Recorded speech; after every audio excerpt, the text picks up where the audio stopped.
여러분, 노년에 가장 피곤한 일이 뭔지 아세요? 바로 쓸데없는 자랑 때문에 생기는 갈등입니다. 내가 뭘 자랑했는데? 싶으실 수도 있지만 자랑은 대놓고 하지 않아도 상대방 귀에는 자랑으로 들릴 때가 많습니다. 특히 자녀, 손주, 재산, 여행 같은 이야기들은 은근히 자랑으로 흘러가곤 하죠.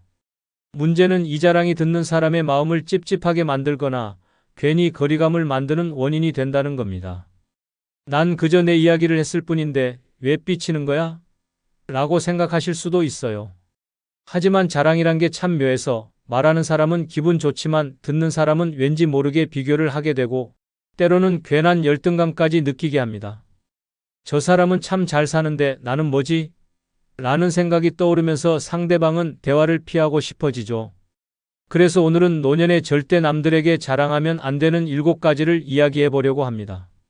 그냥 웃자고 하는 소리가 아니라 진짜로 이걸 잘못 자랑했다간 인간관계가 삐걱거릴 수도 있으니 꼭 끝까지 보셔야 합니다.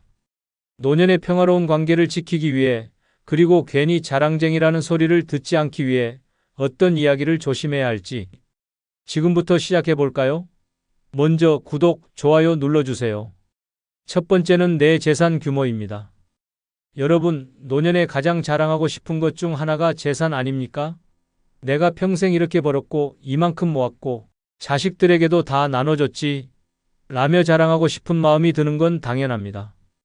그런데요, 재산 이야기는 절대로 남들에게 하면 안 되는 주제 중 하나입니다. 이유요?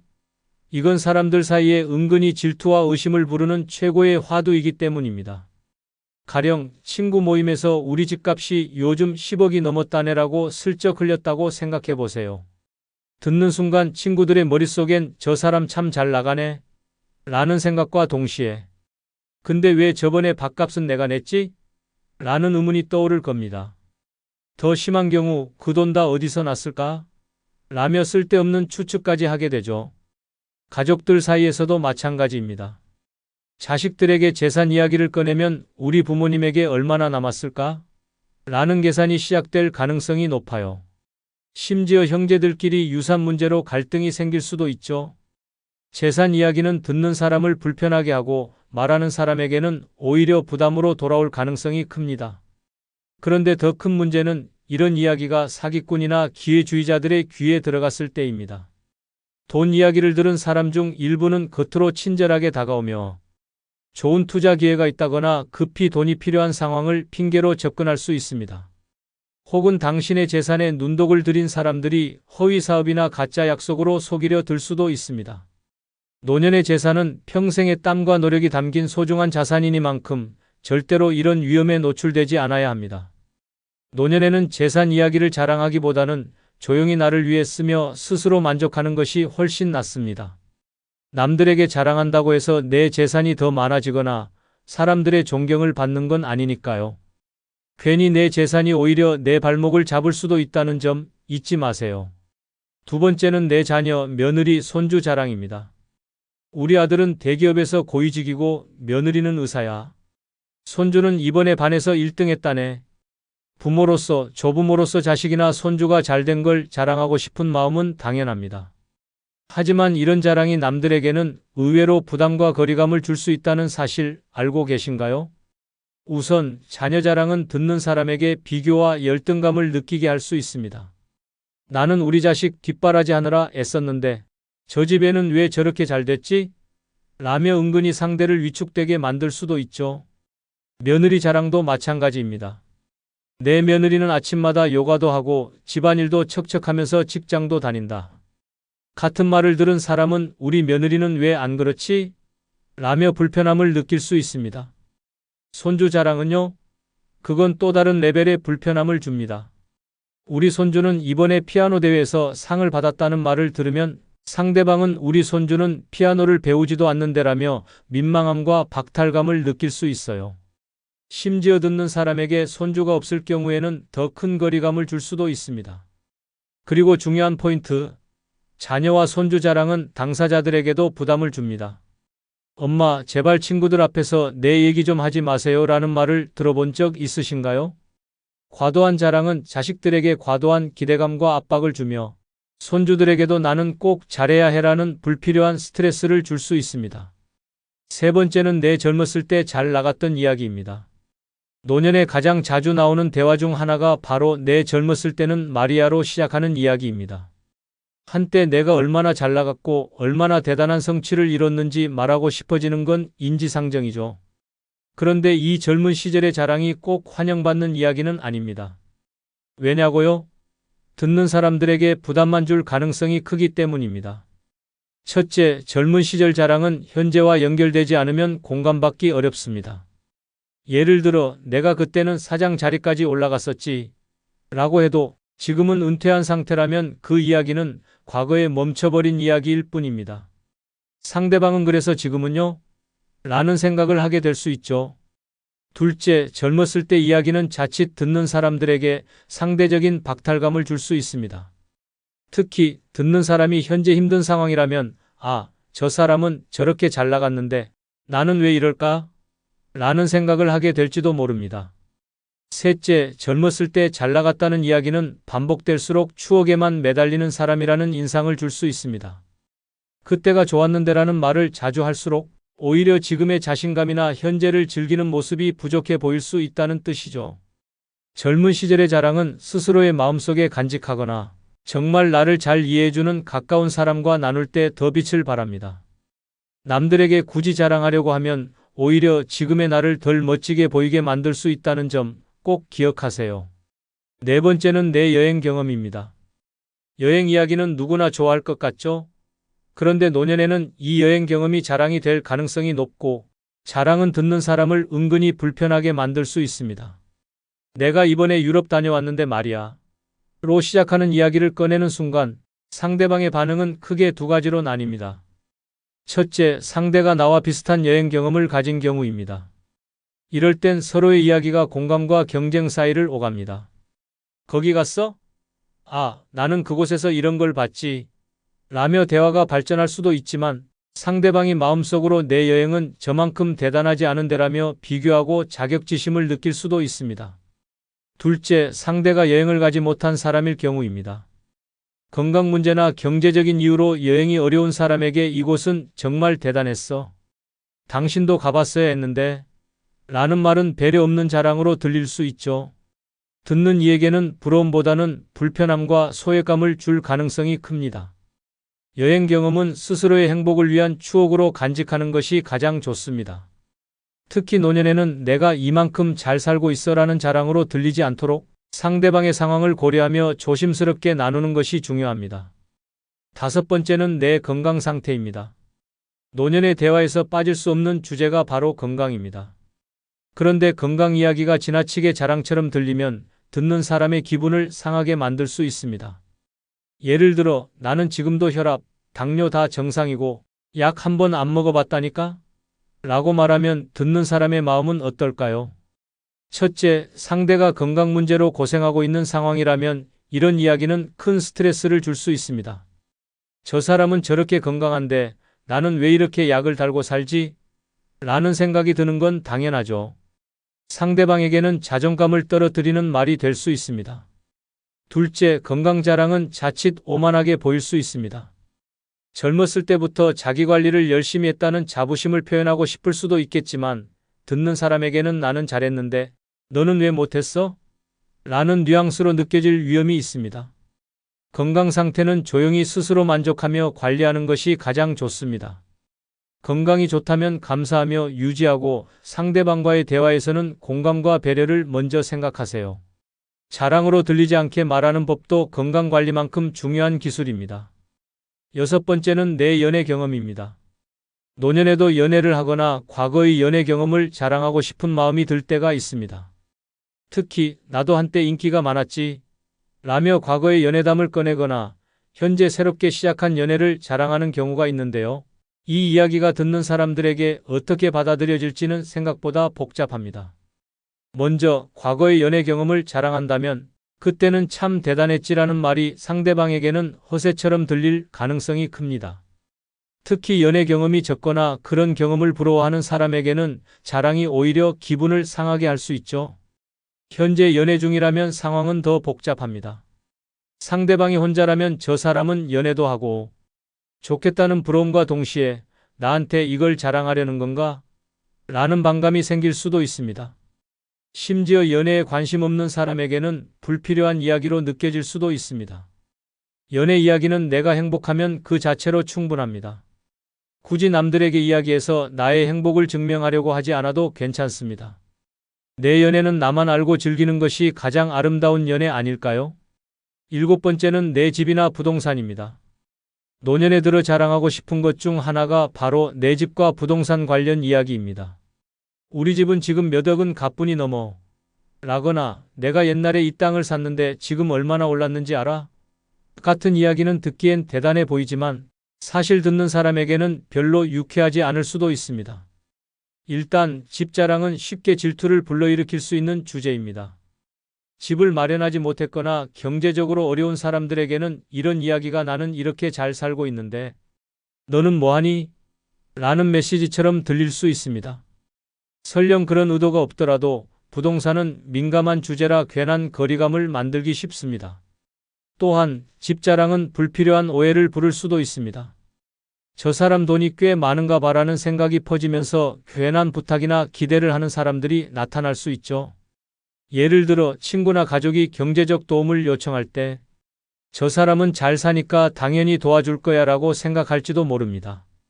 노년에는 내 집이 주는 안정감과 만족감을 혼자 느끼는 것만으로도 충분합니다. 굳이 남들에게 자랑해서 불필요한 감정이나 오해를 만들 필요는 없겠죠? 부동산은 입을 다물수록 더 안전하고 내 평화를 지킬 수 있습니다.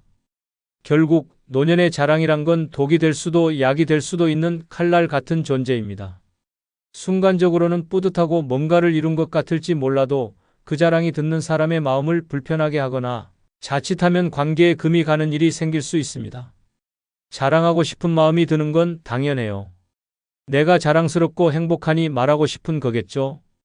하지만 남들이 듣기에 저 사람은 왜 저렇게 거세를 부리지? 라고 느낄 가능성을 항상 염두에 둬야 합니다. 그리고 솔직히 말해서 자랑은 안 할수록 더 멋지게 보입니다. 내가 가진 행복을 조용히 누리는 사람이 오히려 주변에서 더 존경받는 법이니까요. 오늘 소개해드린 7가지 혹시 평소에 무심코 자랑하고 있진 않았나요? 그렇다면 이제부터는 조금 조심해보세요. 사람들 사이에서 괜한 오해나 불편함을 만들지 않고 평화로운 노년을 보낼 수 있는 지혜로운 첫걸음이 될 겁니다. 자, 오늘부터 자랑 대신 여유. 기억하시죠? 다음에도 유익하고 재미있는 영상으로 돌아오겠습니다. 여러분은 구독, 좋아요, 알림 설정해 주시면 됩니다. 빠이. 여러분, 나이가 들면 제일 무서운 게 뭔지 아세요? 바로 외로움입니다. 자식들은 바쁘고 친구들도 하나둘 멀어지고 TV만 보고 있자니 나 이렇게 혼자 늙어가는 거야? 라는 생각이 들 때가 있죠. 그럴 때 외로움을 달래겠다고 새 친구를 사귀고 싶은 마음이 드는 건 당연합니다. 그런데요, 여기서 중요한 점. 가난한 사람들과 친구가 되는 건 노년에 정말로 신중해야 할 선택이라는 겁니다. 왜냐고요? 가난한 사람들과의 관계는 단순한 우정으로 끝나지 않을 가능성이 크기 때문입니다. 외로운데 같이 놀아주고 얘기 나눌 사람이 있으면 좋잖아. 라고 생각할 수 있지만 그 뒤에 숨어있는 경제적, 감정적 부담을 미처 생각하지 못하면 큰 후회로 이어질 수 있습니다. 가령 처음에는 저 사람 참 좋은 사람 같아. 그냥 친구로 잘 지내면 되겠지라고 시작했지만 조금씩 금전적인 부탁이 들어오기 시작한다면 어떨까요? 이번에 상황이 좀 안 좋아서요. 조금만 도와주실 수 있을까요? 라는 말에 인간적으로 도와주고 싶어지겠죠. 하지만 이런 부탁이 계속되다 보면 어느새 내가 그 사람의 지갑처럼 느껴지는 상황이 될지도 모릅니다. 오늘은 그래서 노년에 외롭다고 가난한 사람들과 친구가 되면 안 되는 5가지 이유를 이야기해 보려고 합니다. 외로움을 달래려다 잘못된 관계에 휘말리게 된다면 그 대가는 상상 이상으로 클 수 있습니다. 금전적 부담과 감정적 소모, 그리고 예상치 못한 갈등까지. 오늘의 이야기를 끝까지 들어보시며 어떤 사람들과의 관계를 신중히 고민해야 하는지 함께 생각해 보세요. 구독, 좋아요 부탁드립니다. 첫 번째 이유는 돈 문제가 결국 우정을 망칠 수 있다입니다. 여러분, 노년에 새 친구를 사귀는 건 참 반가운 일이죠. 대화도 나누고 같이 차도 한잔하면서 외로움을 잊게 해주니까요. 그런데 상대가 경제적으로 어려운 사람이라면 그 우정이 돈 문제로 틀어질 가능성이 굉장히 높습니다. 처음에는 그저 편안하게 시작된 관계가 나중에는 지갑과 관계된 골칫거리로 바뀔지도 모른다는 거죠. 예를 들어볼까요? 처음엔 상대방이 이번에 커피는 제가 살게요. 라며 푸근한 웃음을 지을지도 모릅니다. 하지만 어느 순간 요즘 제가 조금 힘들어서요 라며 작은 부탁이 들어오게 됩니다. 버스비가 부족한데 잠깐만 빌려주실 수 있을까요? 라는 가벼운 요청으로 시작하겠죠. 한 번, 두 번은 인간적으로 도와주고 싶을 겁니다. 하지만 그 부탁이 반복되면요. 점점 저 사람 나를 돈줄로 보는 거 아니야?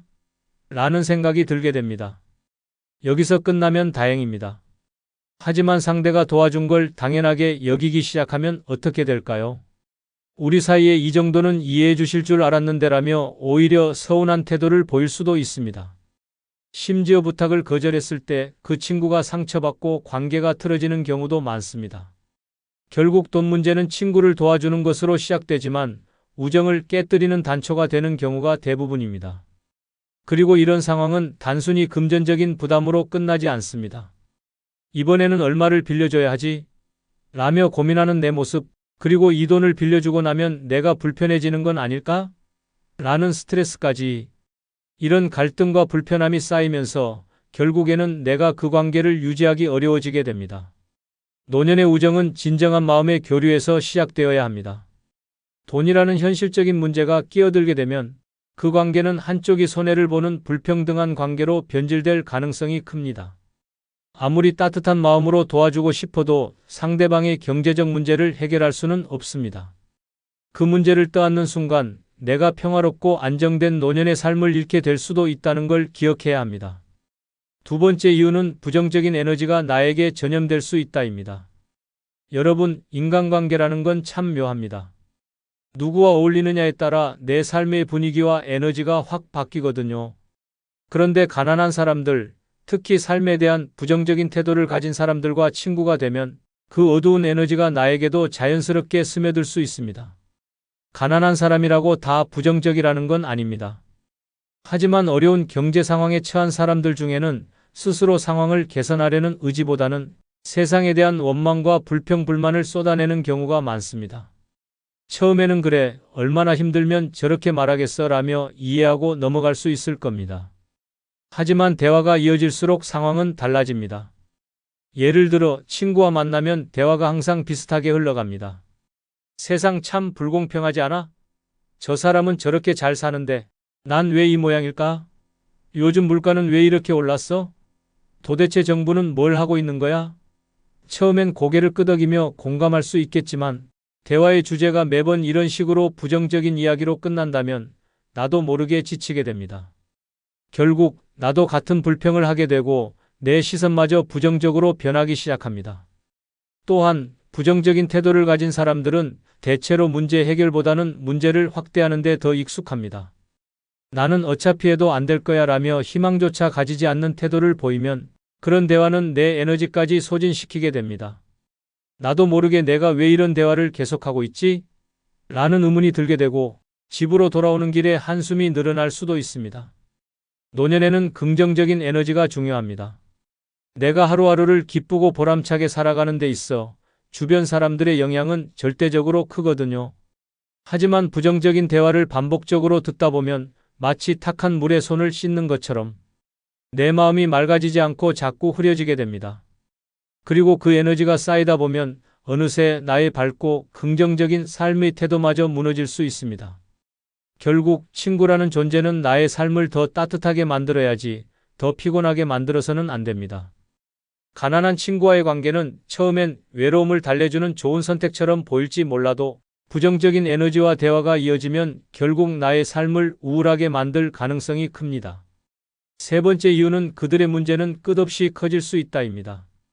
여러분, 가난한 사람들과 친구가 되는 건 처음엔 좋은 친구가 되어줘야지라는 따뜻한 마음에서 시작될 겁니다.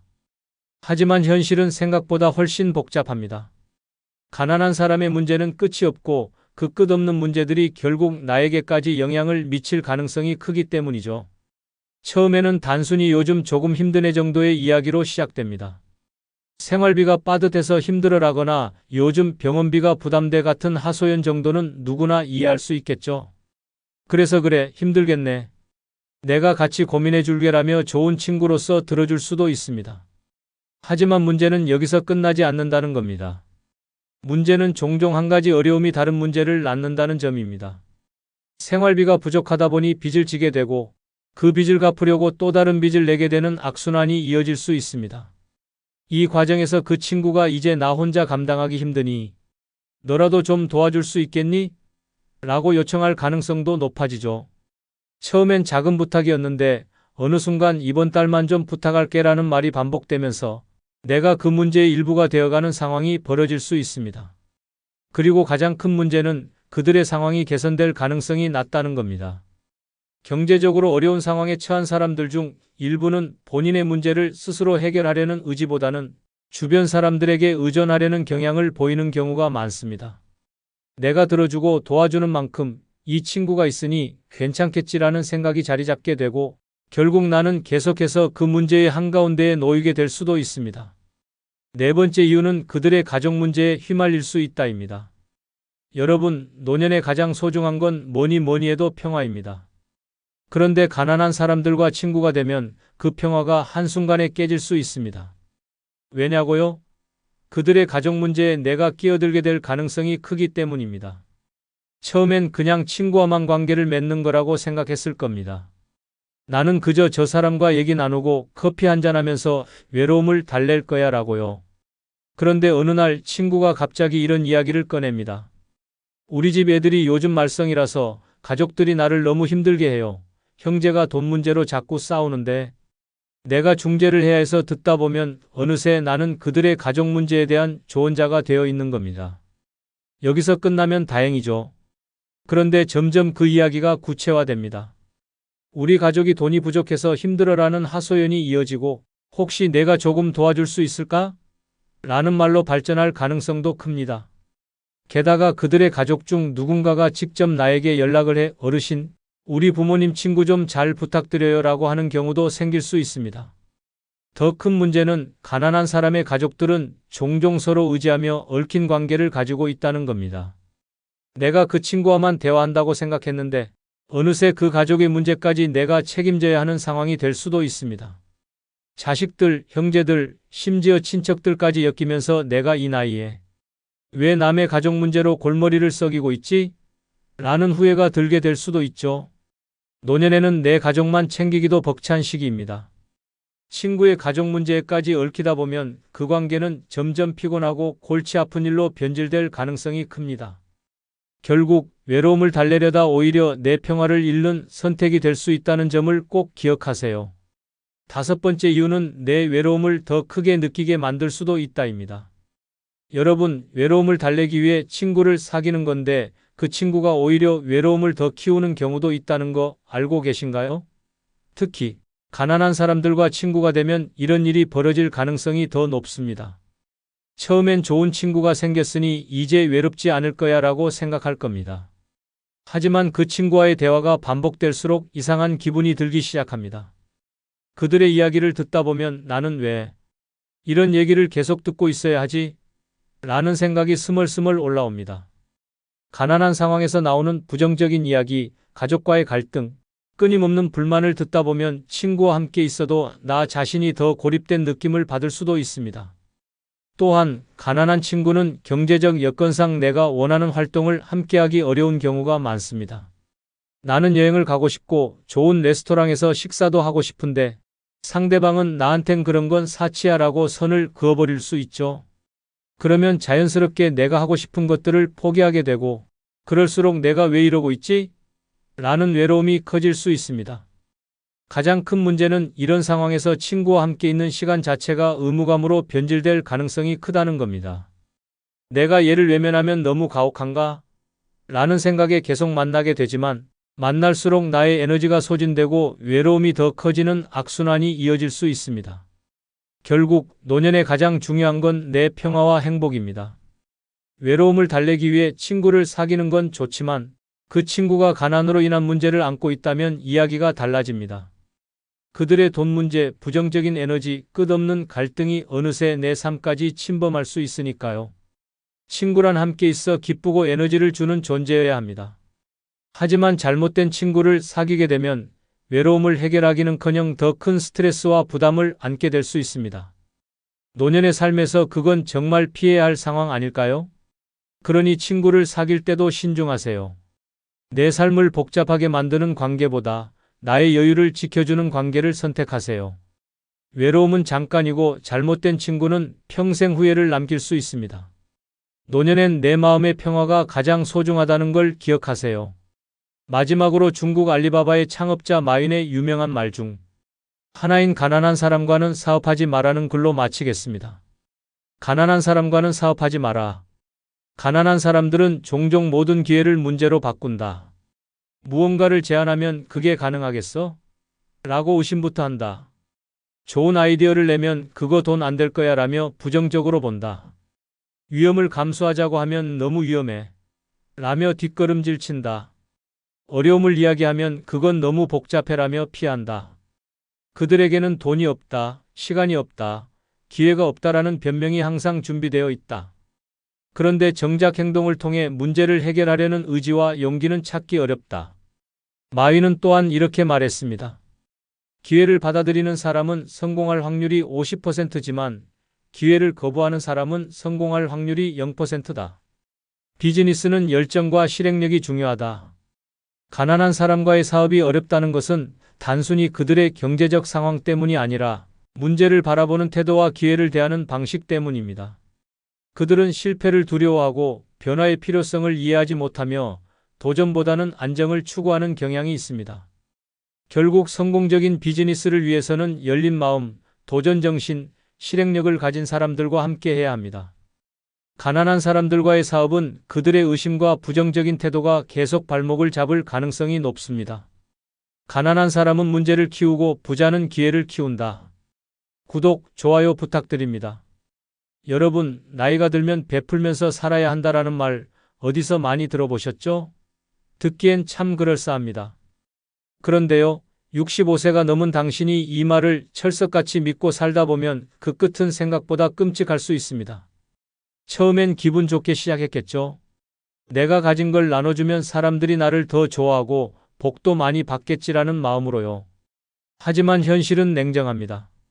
한번 베풀기 시작하면 사람들은 점점 더 큰 기대를 걸게 되고 나중엔 그 기대가 당연한 권리로 바뀌는 순간이 옵니다.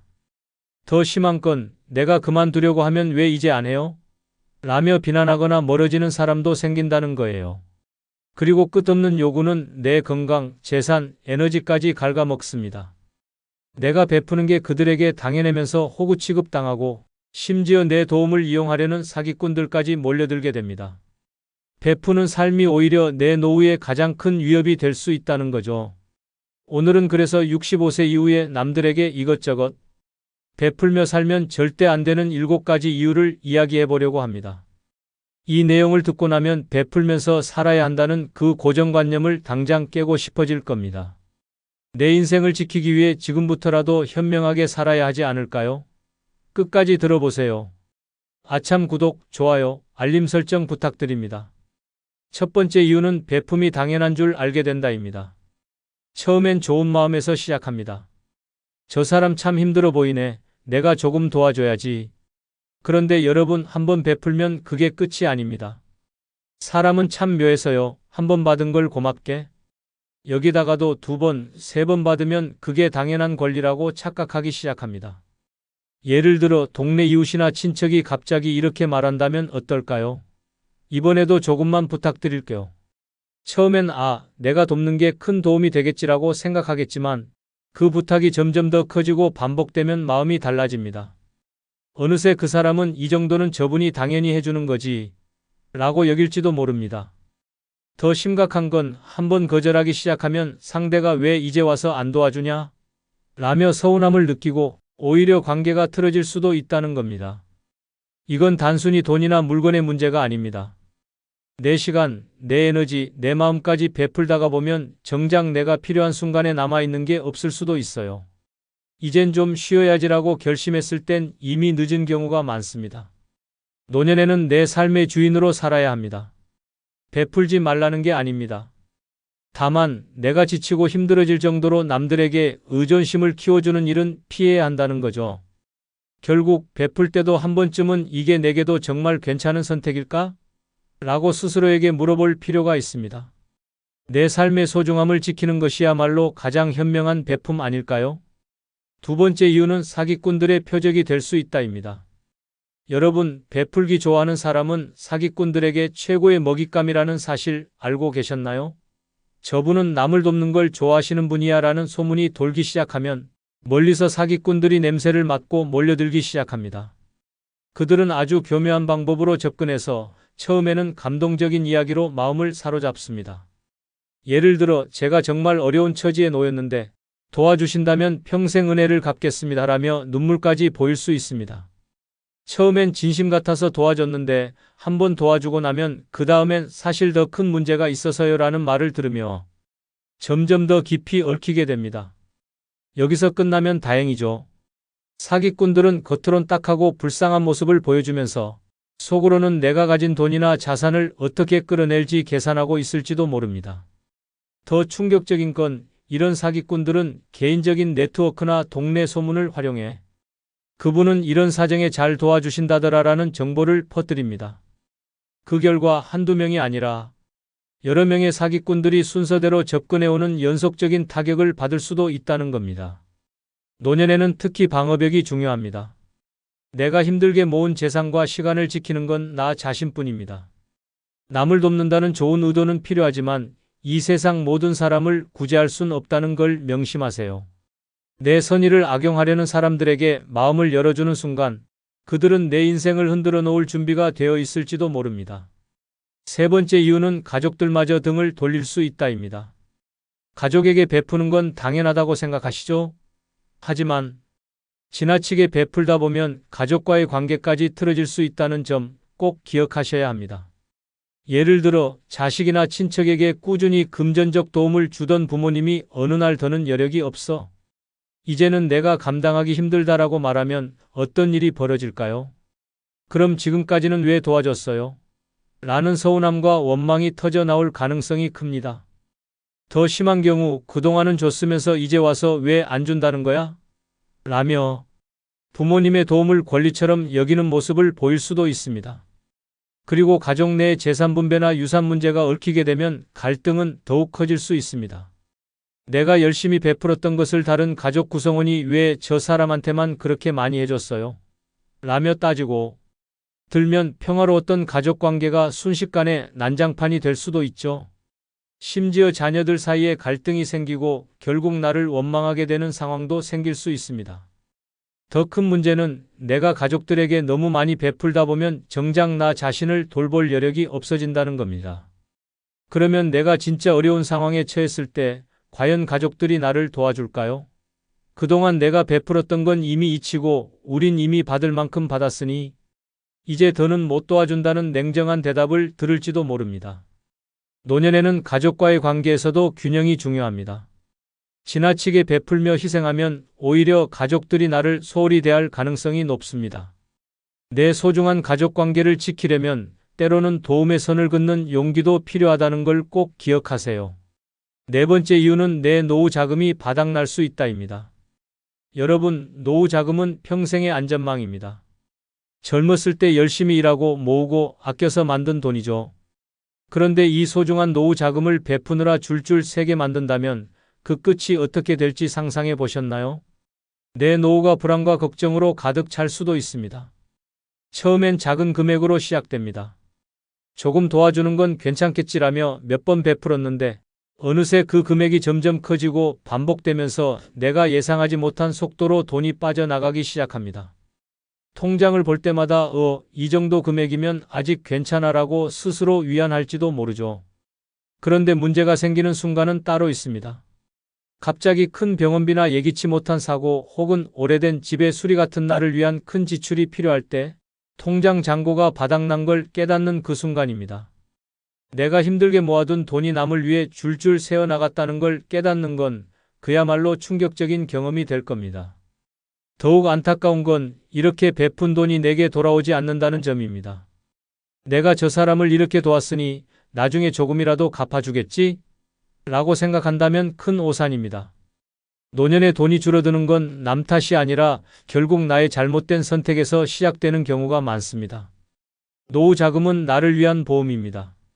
내 평화, 내 건강, 내 삶의 질을 지키는 유일한 버팀목이죠. 남을 위해 쓰는 건 좋지만 내 노후를 위협할 만큼 줄줄 센다면 그건 절대 멋진 일이 아닙니다. 내 노후를 먼저 지키는 것이 나를 위한 최고의 베풀미라는 걸 잊지 마세요. 다섯 번째 이유는 내 삶이 뒷전으로 밀릴 수 있다입니다. 나이가 들수록 가장 중요한 건 나를 돌보는 일입니다. 그런데 남들에게 이것저것 베풀다 보면 어느새 내 삶이 뒤로 밀려나는 상황이 생깁니다. 내가 정말로 즐기고 행복을 느껴야 할 시간과 에너지를 남을 위해 쓰느라 정작 내 자신은 소외되는 거죠. 한번 생각해 보세요. 동네 사람들에게 베푸느라 모임이나 행사 준비에 시간을 쏟고 자식이나 친척을 돕느라 매달 생활비에서 적지 않은 돈을 빼주고 친구들에게도 늘 먼저 손을 내밀고 있다면 과연 내 시간과 돈, 에너지는 어디로 가고 있을까요?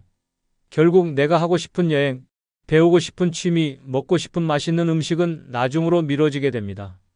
더 심각한 문제는 이런 일이 반복되면 나 스스로도 내가 하고 싶은 걸 해도 되나? 라는 생각을 하게 된다는 겁니다.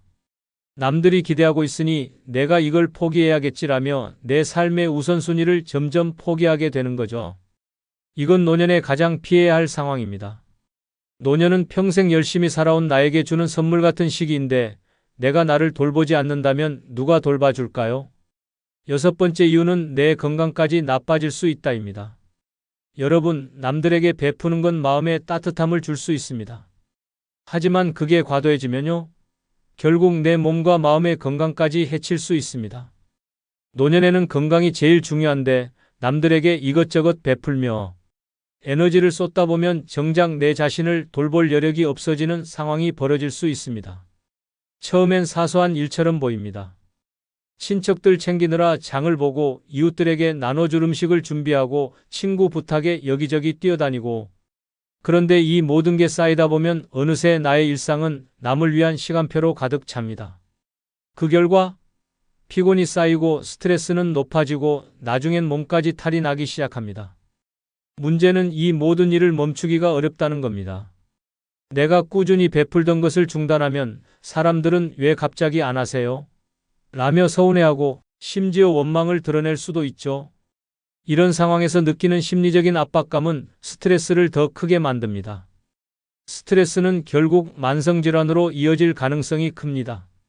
혈압이 오르고 잠을 못 자고 피로가 풀리지 않는다면 그 모든 원인은 남들에게 과하게 베푼 데서 시작될 수도 있습니다. 노년에는 나를 먼저 챙기는 게 우선입니다. 내 몸이 건강해야 남에게 줄 수 있는 여유도 생기는 법이니까요. 베풀고 싶다면 무리하지 않는 선에서, 그리고 내 에너지와 건강을 지키는 범위 안에서 해야 합니다. 베품도 내가 건강해야 가치가 있다는 걸 꼭 기억하세요. 내 건강이 무너지면 나도 남도 결국 행복하지 않습니다. 일곱 번째 이유는 나를 진짜 소중히 여길 시간이 없다입니다. 노년은 나 자신과의 관계를 다시 쌓아야 할 시기입니다. 그동안 열심히 일하고 가족을 챙기고 사회에 헌신하며 살았다면 이제는 내 삶의 주인공으로서 나를 위해 살아야 할 때입니다. 그런데 남들에게 베푸는 일에 너무 많은 시간과 에너지를 쓰다 보면 정작 나를 돌보는 시간이 없어지는 아이러니한 상황이 벌어집니다. 한번 생각해 보세요. 나를 위해 하루를 보내본 게 언제였지? 라는 질문에 답할 수 없다면 그건 이미 내 삶이 남들에게 뺏기고 있다는 신호일지도 모릅니다. 아침에 일어나서부터 오늘은 누굴 도와야 하지? 라고 생각하고 내가 하고 싶은 일은 나중으로 미뤄둔다면 그건 내 삶이 아니라 남의 삶을 대신 살아주는 것일 뿐입니다. 더 심각한 문제는 이렇게 사는 게 반복되다 보면 나도 모르게 나 자신을 소홀히 여기기 시작한다는 것입니다. 나는 괜찮아. 이 정도쯤은 감당할 수 있어라는 생각으로 남을 챙기다 보면 나중엔 내가 진짜 원하는 게 뭔지조차 잊어버리게 됩니다. 내 행복이 무엇인지, 내가 뭘 좋아하는지도 모른 채 하루를 마감하는 날이 많아질지도 모릅니다. 노년에는 내가 나를 돌보고 나를 소중히 여기는 시간이 가장 필요합니다. 내가 나를 돌보지 않으면 아무도 대신 내 행복을 책임져 주지 않습니다. 내 시간을 남에게만 베풀며 쓰지 말고 이제는 그 시간을 나를 위해 써보세요. 내가 나를 사랑하고 나를 위해 살아갈 때 비로소 진정한 행복과 여유를 찾을 수 있을 겁니다. 결국 노년에 가장 중요한 건 나 자신을 위한 삶입니다. 남들에게 베풀며 사는 게 분명 뿌듯하고 보람 있는 일일 수 있습니다. 하지만 지나치면요, 내 삶은 점점 소모되고 정작 나를 위해 쓸 시간과 에너지가 사라지게 됩니다. 생각해 보세요. 내가 베푼 걸 진심으로 감사해야 하고 그걸로 더 나은 삶을 만들어가는 사람이 얼마나 될까요? 현실은 냉정합니다. 한 번 받은 걸 당연히 여기는 사람, 더 큰 요구를 하는 사람, 심지어 내가 힘들 때는 슬쩍 떠나버리는 사람도 있을 겁니다. 노년은 평생 나를 위해 살지 못했던 시간에 대한 보상 같은 시기입니다. 이젠 남보다 나를 먼저 챙기고 내가 진짜 하고 싶은 일에 시간을 써야 할 때죠. 남을 돕는 것도 중요하지만 내 건강, 내 행복, 내 삶을 지키는 것이 가장 중요한 베풀미라는 걸 꼭 기억하세요. 여러분, 이젠 내 인생의 주인공으로 살아가야 할 시간입니다. 마지막으로 구독, 좋아요, 알림 설정 부탁드립니다. 감사합니다. 전라북도 익산에 사는 이정숙 씨는 12년째 형과 말도 섞지 않습니다. 계기는 부모의 유산이었습니다. 어머니 병간호는 그녀가 다 했지만 형은 집문서를 들고 나타나 절반은 내 몫이라며 목소리를 높였습니다. 그날 이후 이정숙 씨는 가족이라는 단어 자체를 믿지 않습니다. 피는 섞였지만 마음은 완전히 남이 되었기 때문입니다. 오늘 영상은 이런 분들에게 드리는 이야기입니다. 나이 들수록 왜 형제 자매가 남처럼 느껴지는지 그 현실을 5가지 이유로 풀어드립니다. 나이 들수록 형제 자매가 남이 되는 첫 번째 이유는 경제적 수준이 달라지면 대화도 감정도 만남조차 불편해지기 때문입니다. 형, 이번엔 형네 집 말고 우리 집에서 좀 모이자고 했더니 형수한테 이런 말 들었어요. 우리 집엔 불편할 거야. 애들이 시끄러워서. 그 말이요, 아직도 머리에서 안 사라집니다. 어릴 땐 똑같이 김치에 밥 비벼 먹고 학용품 나눠 쓰고 자랐습니다. 그런데 나이 들수록 현실은 다릅니다. 누군가는 잘 풀려 빌딩주가 되고 누군가는 아직도 전세 살며 약값 걱정합니다. 이때부터입니다. 만나면 대화가 어긋나고 명절에도 서로 다른 옷을 입고 한쪽은 백화점 쇼핑 얘기, 다른 한쪽은 마트 할인 쿠폰 얘기를 합니다. 눈빛은 점점 불편해지고 말끝마다 서운함이 묻어납니다. 형제 사이에서 돈 이야기는 직접 꺼내지 않아도 언제나 대화의 그림자처럼 따라다닙니다. 특히 소득 차이가 벌어지고 삶의 질이 달라지면 상대가 무엇을 말하든 자랑처럼 들리고 자기 처지는 변명처럼 들립니다. 잘 사는 쪽은 무심코 요즘 주식이 재미없어라고 말하는데 듣는 쪽은 당신은 주식할 여유라도 있지라는 속생각이 치밀어 오릅니다. 이렇게 아무리 친한 형제라도 경제적 간극은 결국 마음의 간극으로 이어집니다. 서울 강동구에 사는 74세 윤정희 씨는 셋째 언니와 10년 가까이 연락을 끊었습니다. 셋째 언니는 40대의 사업에 성공해 강남의 아파트 2채를 보유했고 지금도 건물 월세로 여유로운 노후를 보내고 있습니다. 반면 윤 씨는 60이 넘어서까지 편의점 아르바이트를 전전하며 국민연금으로 겨우 생계를 유지하고 있었습니다. 그 차이는 명절 모임에서 적나라하게 드러났습니다. 처음엔 괜찮았습니다. 그런데 어느 순간부터 셋째 언니는 고급 음식만 준비했고 대화는 대부분 요즘은 해외 가도 사람들이 많아서 힘들다. 아들 내외가 제주도에 세컨드 하우스 알아보더라는 식으로 흘렀습니다. 윤 씨는 그저 조용히 밥만 먹다 돌아왔습니다. 그런데 어느 해 설날 언니가 웃으며 이런 말을 했습니다. 넌 아직도 월세 살아? 연금이라도 많으면 괜찮지? 그 말은 칼날이었습니다.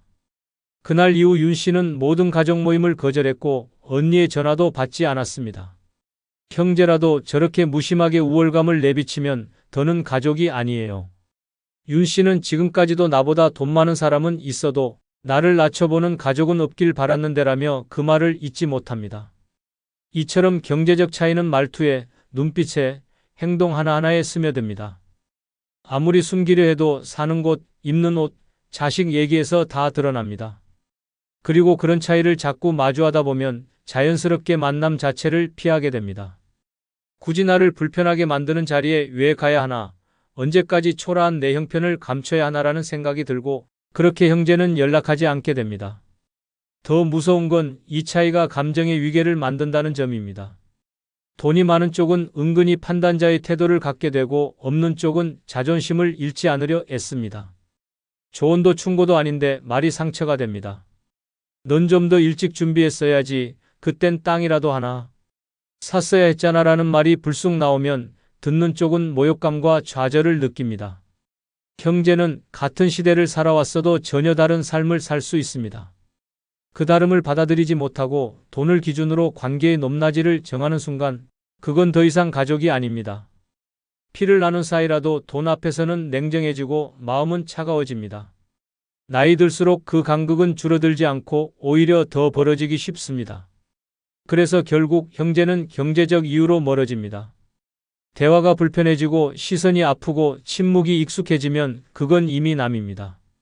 누구보다 가까운 사이였지만 돈 앞에선 누구보다 멀어지는 존재. 그것이 나이 든 형제 자매의 슬픈 현실입니다. 나이 들수록 형제 자매가 남이 되는 두 번째 이유는 부모의 돈이 남긴 건 유산이 아니라 평생 지울 수 없는 상처였기 때문입니다. 엄마 유언장이 없다고? 그럼 법대로 4등분하자. 내가 간병했다고? 그건 내가 한 거잖아. 그 집 엄마가 나 주신다고 했어. 너도 그 얘기 들었잖아. 부모가 살아계실 땐 몰랐습니다. 설마 돈 몇 푼 때문에 피를 나눈 사이가 틀어질 거라곤 상상도 못했습니다. 하지만 부모가 돌아가시고 집 한 채와 예금 통장 하나가 남는 순간 형제는 더 이상 형제가 아닙니다. 그 순간부터는 누가 얼마나 챙기고 누가 얼마나 덜 받았는지를 계산하는 이익의 관계로 바뀝니다.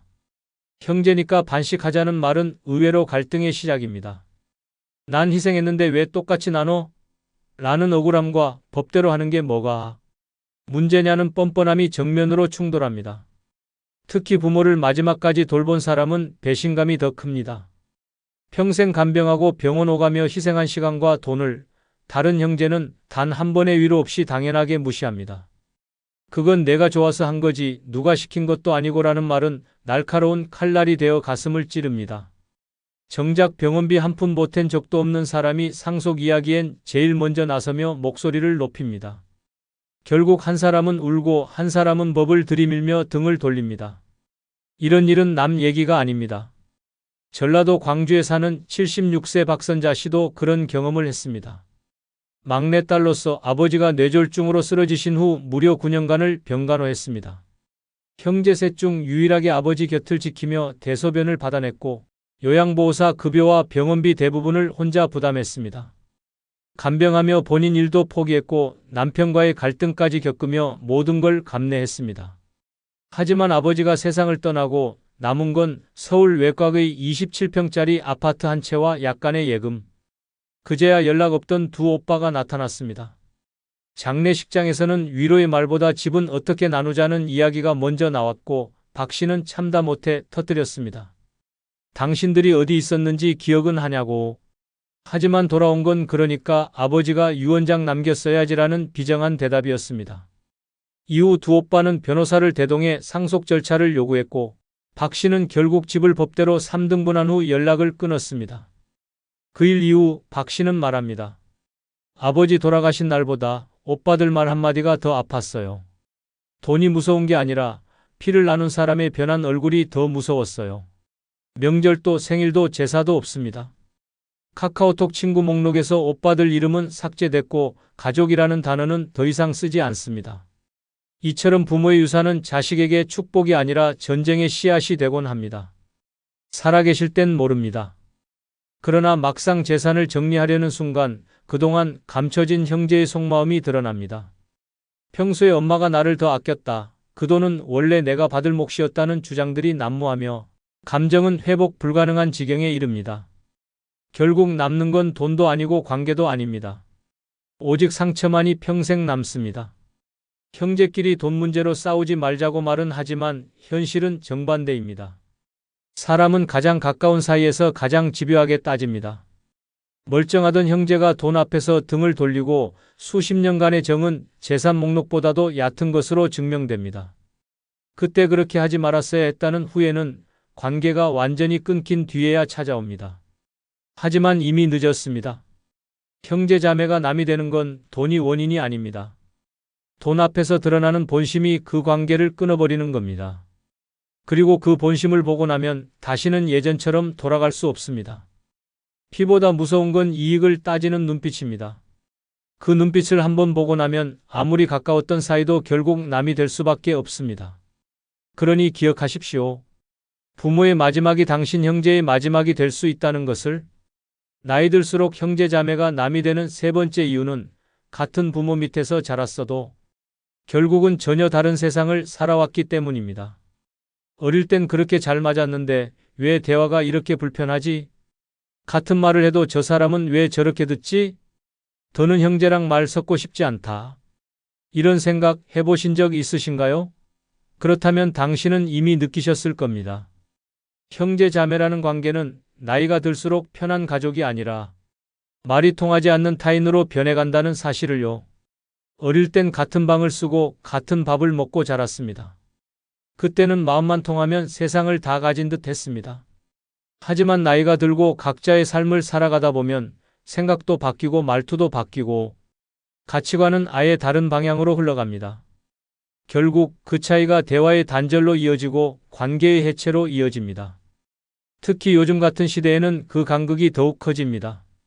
형은 지방에서 평생 농사만 지었고 동생은 서울에서 회사 생활을 하며 살았다면 그 둘은 살아온 방식, 바라보는 시선, 심지어 사용하는 언어조차 다릅니다.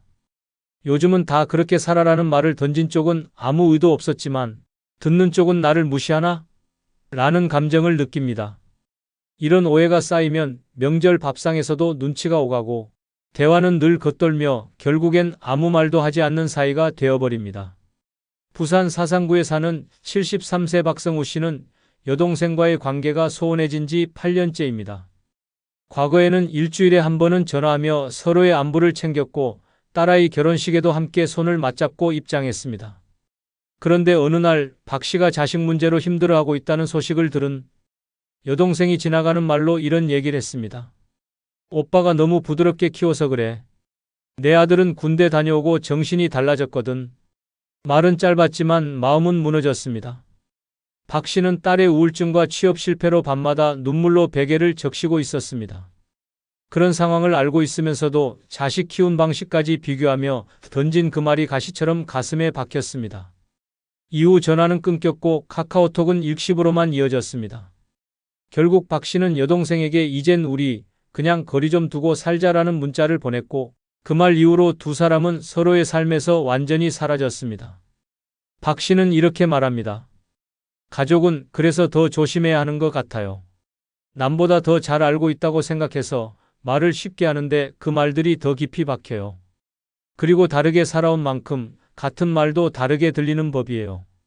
형제 자매가 남이 되는 건 갈등이나 싸움 때문이 아닙니다. 공감이 사라졌기 때문입니다. 같은 경험을 했던 시절은 아주 잠깐이고 그 후로 수십 년을 각자 다른 환경, 다른 방식, 다른 가치관 속에서 살아갑니다. 그걸 인정하지 못하고 여전히 우리는 같은 가족이니까 통하겠지라고 믿는 순간 오히려 충돌이 더 커집니다. 어떻게 너는 그렇게 생각하냐? 넌 원래 말이 안 통해 같은 말이 오가며 관계는 점점 좁아질 공간조차 없게 됩니다. 가족이기 때문에 이해해야 한다고요? 그 말이 오히려 상대를 더 몰아세우는 칼이 됩니다. 형제는 가족이기 이전에 하나의 인격체입니다. 다른 환경에서 다른 방식으로 살아온 사람들입니다. 그 다름을 인정하고 거리를 두고 존중하지 않는다면 결국 형제는 대화가 불편한 타인이 되고 맙니다. 어릴 적 추억만으론 지금의 감정을 지탱할 수 없습니다. 그래도 가족인데라는 말이 오히려 상처가 되는 순간 이미 그 관계는 예전의 그것이 아닙니다. 나이 들수록 형제 자매가 남이 되는 건 거창한 사건 때문이 아닙니다. 공감의 끈이 끊기고 말이 더 이상 위로가 되지 않을 때 우리는 자연스럽게 멀어집니다. 그리고 그 거리는 다시 좁혀지지 않습니다. 피보다 강한 건 지금의 마음입니다. 그리고 그 마음이 통하지 않으면 형제도 결국 남입니다. 나이 들수록 형제 자매가 남이 되는 네 번째 이유는 자식 문제로 시작된 갈등은 절대 원래대로 돌아가지 않기 때문입니다. 그 말 아직도 생생하게 기억나요. 네 딸은 왜 결혼 못하냐는 그 말이요. 그때부터 오빠 얼굴도 보기 싫어졌습니다. 형제 자매 사이에서 자식 이야기는 절대 가볍게 꺼낼 주제가 아닙니다. 그런데 나이 들수록 이 선을 넘는 순간이 자주 찾아옵니다. 우리 아들은 요즘 대기업 다닌다더라. 그 집 애는 이번에도 시험 떨어졌다며? 자식 교육이 그게 뭐냐라는 말은 겉으론 관심처럼 들리지만 실은 비교이고 평가이고 명백한 상처입니다. 가족끼리니까 말할 수 있다? 틀렸습니다. 형제끼리라서 더 못해야 할 말이 있습니다. 특히 부모 마음은 자식에게 가장 약하기에 자식 문제를 건드리는 순간 그 감정은 걷잡을 수 없이 무너집니다. 칭찬조차도 불편하게 들립니다. 조카는 똑똑하네, 그 집에는 효자야라는 말도 상황에 따라선 상대방을 조용히 찌르는 칼이 됩니다. 게다가 자식의 문제가 부각될수록 형제 간에는 이상한 위계가 생깁니다. 성공한 자식을 둔 형제는 말끝마다 우월감을 숨기지 못하고 자식이 취업이나 결혼 등에서 어려움을 겪는 쪽은 점점 위축됩니다. 만남은 불편해지고 대화는 줄어들며 결국 서로의 소식을 멀리서만 듣는 관계가 됩니다. 눈으로는 웃어도 속으론 상처가 피어납니다. 그 쌓인 감정은 어느 날 폭발하고 한번 멀어진 마음은 다시 돌아오지 않습니다. 충청남도 천안에 사는 75세 이성옥 씨는 여동생과의 관계가 완전히 끊긴 지 5년째입니다. 결정적 계기는 조카들의 결혼 문제였습니다. 이 씨의 아들은 40대 초반이 되도록 결혼을 하지 않았고 여동생은 이런 말을 했습니다. 요즘은 연애도 능력인데 애가 너무 소극적이야. 오빠가 너무 엄하게 키운 거 아니야? 평소라면 넘길 수도 있었겠지만 그 시기 이 씨는 아들의 심리치료와 직장 스트레스로 마음고생이 심했던 터였습니다. 그날 이후 이 씨는 여동생의 얼굴조차 보기 싫어졌습니다. 생일 문자에도 답하지 않았고 추석에도 연락을 피했습니다. 여동생은 사과를 시도했지만 그냥 걱정돼서 한마리야라는 말이 오히려 이 씨의 마음을 더 닫게 만들었습니다. 정말 걱정했으면 그 말은 하지 말았어야지.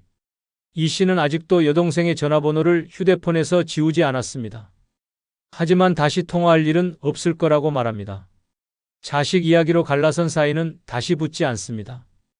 이처럼 형제 사이를 갈라놓는 가장 흔하고도 치명적인 갈등은 자식입니다. 내 자식을 평가받는 순간 부모는 자신까지 부정당했다고 느낍니다. 그리고 형제의 입에서 나온 말이라면 더더욱 깊게 상처가 남습니다. 그 말은 절대 잊히지 않습니다. 네 애는 왜 그래라는 말은 너는 부모로서 실패했다는 말과 다르지 않습니다. 자식 문제는 각자의 삶과 고통이 담긴 영역입니다. 외부에서 보기엔 단순한 조언일 수 있지만 부모에겐 자존심이고 존재 이유입니다. 그 자존심을 무너뜨리는 말이 형제의 입에서 나왔을 때 마음은 돌아서고 감정의 문은 닫힙니다. 그 뒤엔 아무리 미안하다고 해도 그 문은 좀처럼 다시 열리지 않습니다. 형제는 인생의 절반 이상을 함께해온 존재입니다. 그러나 자식 문제로 갈라선 감정은 형제라는 이름 하나로는 회복되지 않습니다. 피보다 강한 건 자식에 대한 마음입니다. 그리고 그 마음을 무너뜨린 사람이 형제라면 더는 같은 편이 될 수 없습니다. 자식 문제로 상처받은 부모의 마음은 조용히 멀어지고 그렇게 형제는 남보다 먼 존재가 됩니다. 나이 들수록 이 관계는 돌아오지 않습니다. 형제라는 이름이 더 이상 위로가 되지 않는 순간이 찾아오면 그들은 이미 남입니다. 나이 들수록 형제 자매가 남이 되는 다섯 번째 이유는 가까운 사이일수록 마음에 없는 말이 더 깊이 박히기 때문입니다. 그 말 남이 했으면 안 아팠을 거예요. 근데 형이 하니까 못 견디겠더라고요. 피를 나눈 가족이니까 대충 말해도 괜찮겠지? 절대 그렇지 않습니다. 남보다 가까운 사이일수록 말 한마디가 더 깊게 찌르고 더 오래 남습니다. 친구가 했으면 웃고 넘겼을 말도 형제 자매가 하면 가슴에 박힙니다. 왜냐고요? 기대가 있었기 때문입니다. 그 사람만은 내 마음을 이해해 주길 바랐고 그 사람만은 내 편이 되어 주길 바랐기 때문입니다. 하지만 현실은 그렇지 않았고 그래서 더 아프고 더 억울하고 결국엔 더 멀어지는 것입니다. 특히 나이 들수록 서로 살아온 환경과 가치관이 달라지며 말투 하나, 태도 하나가 상처가 됩니다. 너는 맨날 그 모양이지, 그 나이 먹고 아직도 그걸 몰라? 우리 자식들은 안 그래. 이런 말들이 아무렇지도 않게 튀어나옵니다. 조언처럼 포장된 비난, 관심처럼 들리는 무시. 가장 가까운 사람의 입에서 나온 말이 가장 아프게 가슴을 찌릅니다. 더 무서운 건 이 말을 한 사람은 기억도 못한다는 겁니다. 말한 사람은 에이, 그 정도를 가지고 삐쳐? 농담이었잖아 라며 대수롭지 않게 넘깁니다. 하지만 들은 사람은 밤잠을 설칩니다. 왜 내 형이, 왜 내 동생이 나한테 저런 말을 할까? 마음속에서 그 한마디를 곱씹고 또 곱씹습니다. 그 순간부터 그 형제는 더 이상 가족이 아니라 상처 준 사람으로 각인됩니다. 마음의 문이 닫히고 연락은 끊기고 생일도 명절도 사라집니다. 경상북도 구미에 사는 77세 김연아 씨는 오빠가 둘, 여동생이 하나 있습니다. 큰오빠와는 연락이 끊긴 지 12년이 넘었습니다. 결정적인 계기는 사소한 말 한마디였습니다. 김 씨의 딸이 이혼한 사실을 알게 된 큰오빠가 식사 자리에서 그 애는 어릴 때부터 남자복이 없더라라고 말한 겁니다. 모두가 웃으며 넘기려 했지만 김 씨는 순간 숨이 막히는 듯한 기분을 느꼈습니다. 오빠니까, 가족이니까 더 아팠습니다. 그날 이후 김 씨는 오빠와의 연락을 피했습니다. 몇 차례 사과 비슷한 말도 있었지만 그걸 아직도 마음에 두고 있냐는 말이 더 큰 상처가 됐습니다. 결국 김 씨는 큰오빠를 모든 가족 모임에서 제외했습니다. 조카 결혼식에도 가지 않았고 병문안도 거절했습니다. 김 씨는 말합니다. 이혼한 것도 힘든데 오빠 입에서 그런 말이 나올 줄은 몰랐어요. 남이 그랬으면 참았겠죠. 근데 오빠였으니까 내 심장이 무너졌어요. 지금도 김 씨는 설이나 추석에 전화기만 쳐다봅니다. 연락이 올까 싶어 기대는 하지만 마음속 한켠에서는 다신 보고 싶지 않다는 감정도 공존합니다. 그 말 하나가 아직도 떠나지 않아요. 웃으며 내 가족을 무너뜨렸다는 게 제일 괘씸해요. 이처럼 형제 자매 사이의 말은 감정의 칼날입니다. 어린 시절부터 알고 지낸 사이이기에 어디가 약한지, 어디를 찌르면 무너지는지 누구보다 잘 압니다. 그래서 더 무심하게 말하고 그래서 더 깊이 상처가 남습니다. 그리고 그 상처는 회복되지 않습니다. 그냥 흉터가 아니라 관계 자체를 끊어버리는 절단선이 됩니다. 형제자매는 가까운 사이입니다. 그래서 더 말에 조심해야 하고 더 배려가 필요합니다. 하지만 나이 들수록 사람들은 말의 무게를 잊어버립니다. 내가 누군데라는 착각에 빠져 상대의 감정을 짓밟는 말을 쉽게 던집니다. 그러고는 있습니다. 하지만 들은 사람은 잊지 못합니다. 결국 형제 자매가 남이 되는 건 바로 그 한마디에서 시작됩니다. 피보다 깊은 상처는 가까운 사람의 무심한 말에서 비롯됩니다. 그리고 그 말은 늙어서도 마음을 병들게 합니다. 우리 오빠가 상속 다 가져갔어요. 심지어 장례식 끝나기도 전에 땅 문서부터 정리했답니다. 아버지는 딸은 시집갔으니 줄 게 없다고 했대요. 저는 평생 간병했는데요. 이런 말도 안 되는 이야기 실제로 수도 없이 벌어지고 있습니다. 유산 한번 잘못 나누면 가족이 찢어지고 형제가 원수가 됩니다. 평생 함께했던 자식들끼리 변호사 앞에서 으르렁대고 조카들끼리도 얼굴을 못 보게 됩니다. 문제는 대부분 부모의 한마디 부족함에서 시작됩니다. 이번 영상은 바로 부모의 잘못된 유산 분배로 집안이 풍비박산. 나는 5가지 경우를 적나라하게 알려드리겠습니다. 부모의 잘못된 유산 분배로 집안이 풍비박산 나는 첫 번째 이유는 간병한 자식에게만 상속을 몰아줬을 때입니다. 평생을 희생했는데 돌아온 건 형제 자매의 분노와 절연이었다면 믿을 수 있겠습니까? 치매 말기까지 부모를 돌본 자식에게 전 재산을 몰아주자 다른 형제들이 상복을 벗기도 전에 소송장을 들이밀었습니다. 죽음이 눈앞에 다가왔을 때조차 돈이 가족보다 앞서는 순간 가정은 산산조각 납니다. 노년의 병상은 외롭고 지독합니다. 매 끼 밥을 먹이고 기저귀를 갈고 병원에 들락거리는 일은 시간도 돈도 감정도 소모시키는 고된 일입니다. 그래서 많은 부모들이 이렇게 말합니다. 얘가 날 가장 많이 돌봤으니 당연히 이 아이에게 주겠다. 하지만 상속은 감정이 아닌 제도이고 형제 간 관계는 돈 앞에서 무너지는 종이 다리일 뿐입니다. 간병의 고마움을 인정하고 싶은 부모의 마음은 이해됩니다. 그러나 나머지 자식들이 볼 때 너무 지나치게 몰아줬다는 판단이 들면 그 순간부터 가정은 전쟁터로 바뀝니다. 한 사람은 이게 당연하다고 믿고 다른 사람들은 배신당했다고 느낍니다. 상속장이 공개되는 순간 형제 자매는 더 이상 가족이 아닙니다. 원수보다 더한 사이가 되는 겁니다.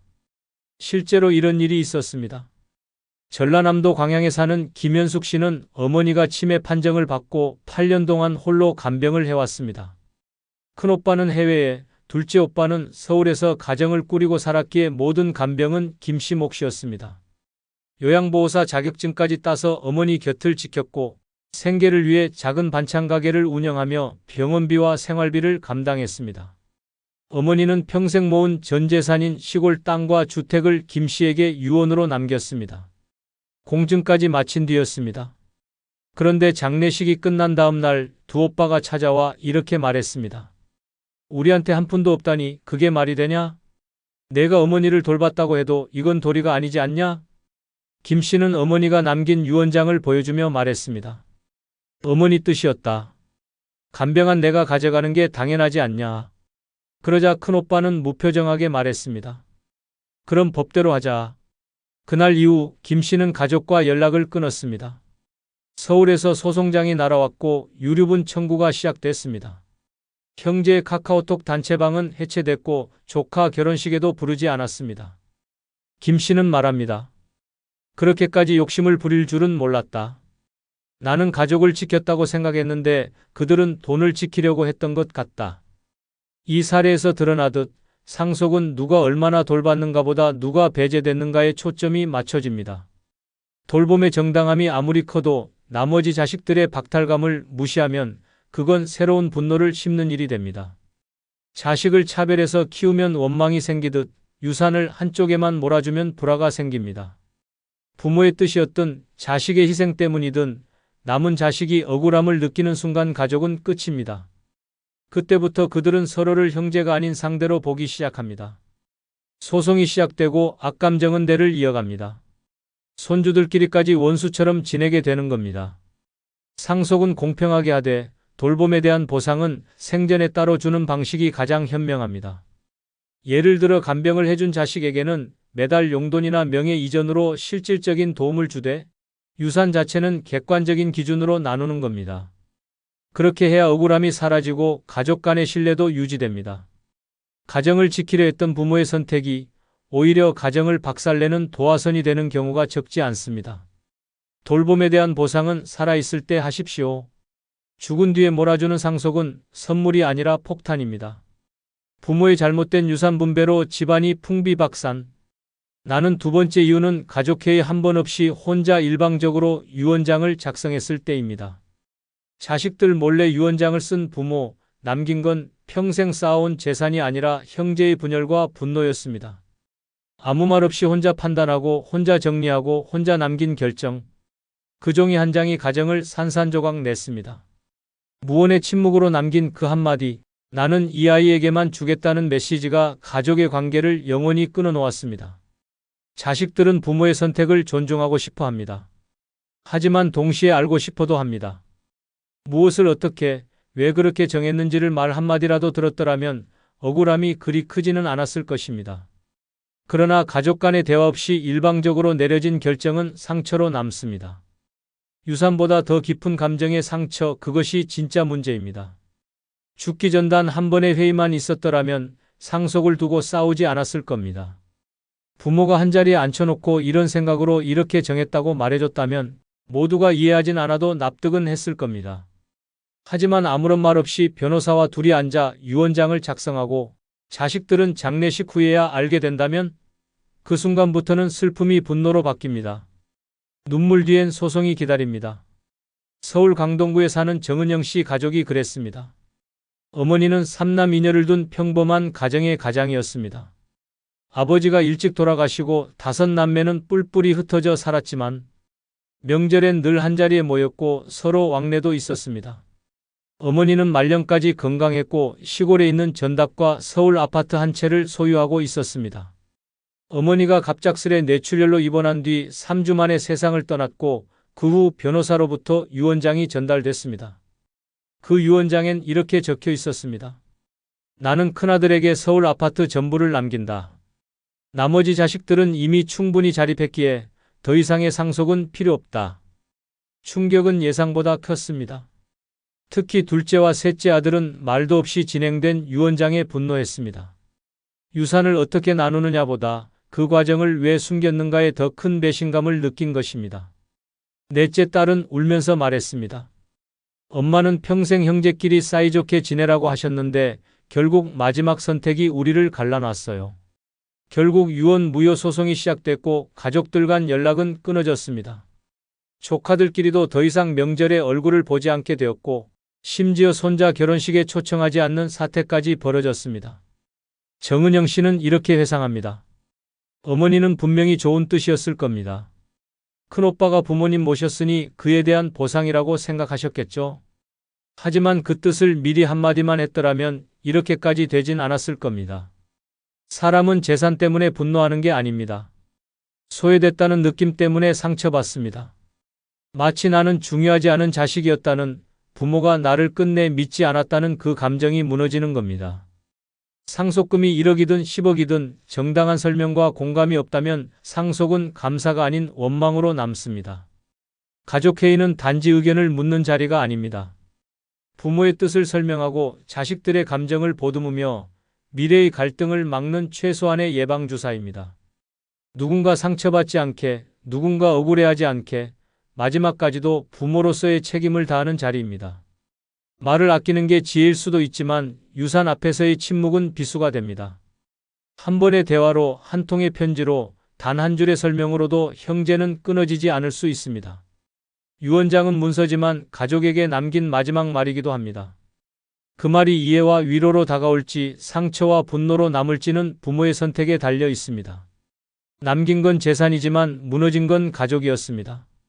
이것이 바로 말없이 쓴 유언장이 집안을 파탄낸 진짜 이유입니다. 부모의 잘못된 유산 분배로 집안이 풍비박산. 나는 세 번째 이유는 형제 중 가장 잘 사는 자식에게는 한 푼도 안 줬을 때입니다. 너는 잘 사니까 안 줘도 되잖니? 이 한마디가 그 자식의 가슴에 평생 지워지지 않는 멍을 남깁니다. 돈이 아니라 마음이 무너지는 순간입니다. 부모는 형평을 생각했다지만 자식은 차별을 느낍니다. 형제 중 가장 잘난 자식이라며 칭찬하던 부모가 마지막 순간에는 넌 이미 충분하다며 철저히 배제했습니다. 그 말이 남긴 건 억울함, 소외감, 그리고 끊어진 가족관계뿐이었습니다. 많은 부모들이 이런 생각을 합니다. 돈 없고 힘든 자식에게 더 줘야지. 잘 사는 애는 안 줘도 알아서 살잖아. 그 생각이 틀린 건 아닙니다. 그러나 유산은 필요가 아니라 관계입니다. 가진 것과 상관없이 자식은 부모에게 사랑을 균등하게 받았다고 느끼고 싶어 하는 존재입니다. 그런데 돈이 기준이 되어버린 순간 관계는 망가지고 가족은 원수가 됩니다. 더구나 그 잘난 자식은 자수성가했을 확률이 높습니다. 스스로 피땀 흘려 성공했고 형편 어려운 부모와 형제들을 도운 적도 많았을 것입니다. 그런데도 부모는 단 한 푼의 유산도 주지 않으며 넌 됐다고 선언합니다. 그 자식은 묻습니다.